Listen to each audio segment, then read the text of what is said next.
Good Erev Shabbos, Bayit family.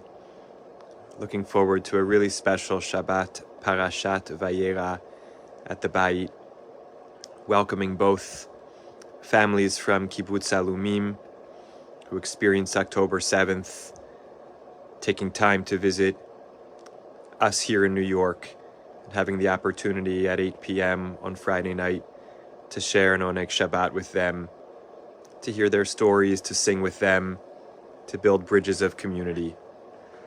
And looking forward this Shabbat to welcoming Rafi Josselson, a young adult with autism who teaches so beautifully about inclusivity and welcome, togetherness, and building stronger Jewish communities for all. It's going to be a wonderful Shabbat. And I'm thinking about the opening words of this week's parasha, Vayera elav Hashem be'elonei mamrei. God's manifesting God's self, God's appearing to Avraham, God allowing God's self to be seen, so to speak, in those moments after Brit Milah, in those moments of covenantal relationship between Avraham and God. And it's so extraordinary to see that in the next pasuk, Avraham looks up and sees three anashim, which leads us to wonder what exactly happened when God visited Avraham. No conversation is recorded, no exchange is documented. God just shows up. And it's that first reminder that in moments of challenge, the first thing we do is just make space to be with one another. Go the distance to be where another person is. Meet them where they are at and share presence. But Rashi, who comments that God came lebaker cholim, to visit the sick and check in on Avraham, that would have been enough. It seems like all God needed to do was just show up. But Rashi goes on to say that God visited Visha'al bishlomo and inquired about Abraham's welfare. That maybe after just showing up, sharing space, taking in the feeling of being with another, there are words that can be meaningfully shared. And maybe Rashi's telling us that they often begin with a question. A question like, how are you? And it got me thinking about the many ways in Hebrew that we say, how are you?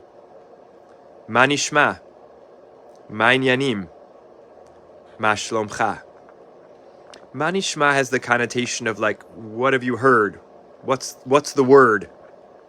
It's not quite personal in the same kind of way. It's almost like a little bit trying to find a connection without leaning right into connection. Mein Yanim is similar. In a certain way, we translate it into English as what's the matter, because it means what are the matters. And in some way, it's sort of saying what's occupying you, what's going on. But the most basic greeting is the one that Rashi describes, Shoel bishlomo. It's to say to someone, Ma shlomcha. What's your state of peace?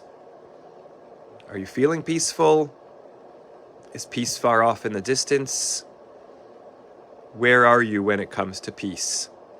Not in a way of judgment, not in a way of expectation, but in a way of saying, here's what we all hope for, is to achieve a place of peace.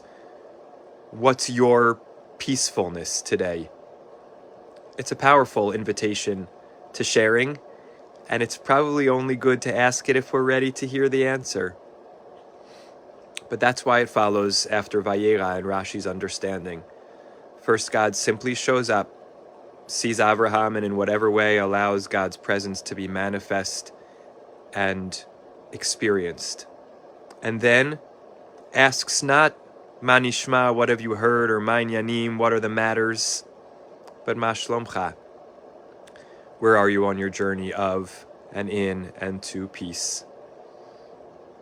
May we find the opportunities this Shabbat and in days ahead to connect with people simply by being, and then finding the way to ask the heartfelt question, Ma shlomcha. Shabbat shalom.